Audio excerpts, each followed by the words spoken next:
Jérôme, je veux pas te... hein, mais tu fais flipper avec tes lunettes là. Qu'est-ce qui se passe? J'ai un petit air Robocop, non? Ouais, mais un Robocop un peu, tu vois, en fin de batterie, quoi. Non, elles sont magnifiques, Ouais. ces lunettes. Vous vous souvenez certainement des Google Glass. Oui, qui n'existent plus, Bon. enfin qui sont en sommeil, on va dire. Exactement. Eh bien, voici un petit peu le revival des Google Glass. Ce sont des lunettes connectées pour le sport.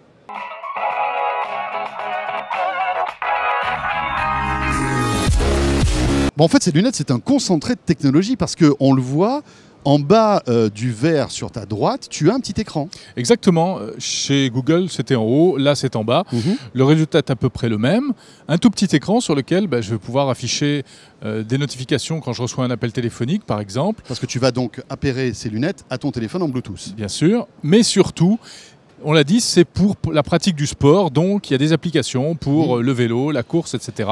où je vais tout savoir, mes pulsations cardiaques, mon itinéraire, ma position et tout. Alors, ce qui est génial, c'est qu'on n'a pas besoin d'avoir un smartphone pour que ça fonctionne. Ces lunettes sont autonomes. Il y a un GPS à l'intérieur. Il y a une caméra HD. Donc, vous allez pouvoir, par exemple, vous filmer quand vous faites, je sais pas moi, quand tu fais ton marathon de 50 km, par exemple, il n'y a pas de souci. Tu peux filmer Toutes tout les ça. semaines. Voilà. Si vous faites du vélo aussi. Oui, il y a une mémoire intégrée de 8 gigas. Donc, les images que l'on filme sont stockées voilà. sur l'appareil. Et ensuite, on branche les lunettes sur un ordinateur avec un câble USB. On les transfère. Regardez ce que ça donne. La qualité n'est pas exceptionnelle.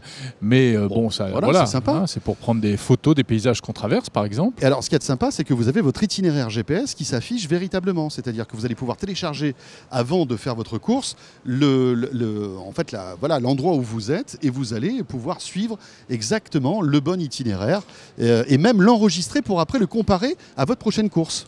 Alors, c'est un système logiciel propriétaire. Donc, il faut que les applis soient adaptées aux lunettes. Hein. C'est pas de l'Android, c'est pas évidemment de l'iOS, etc. L'autonomie annoncée est d'environ 4 heures. À tester dans la pratique, hein, ça dépend de l'utilisation qu'on en fait bien entendu.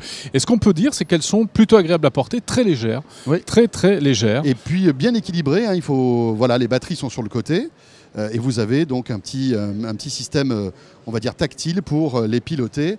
C'est sorti, le prix Jérôme? 750 € environ. Voilà. Donc c'est beaucoup moins cher que feu les Google Glass. Voilà, bon c'est quand même un prix, mais effectivement pour tous ceux qui veulent avoir un système assez complet pour courir et pour monitorer leurs courses, c'est pas mal du tout. Ah, c'est amusant parce que quand même on sent que d'un point de vue marketing c'est complètement ciblé sur le sport, mais en réalité on peut très bien les utiliser pour autre chose, pour faire du reportage, pour faire des photos de vacances, etc. Problème quand même, quand vous êtes comme nous bigleux, si vous portez des vraies lunettes de vue, évidemment le mariage lunettes de vue, lunettes connectées, c'est pas terrible. C'est pas terrible. Voilà. Donc il vaut mieux avoir des lentilles dans ce cas-là. Des lentilles, et c'est préférable.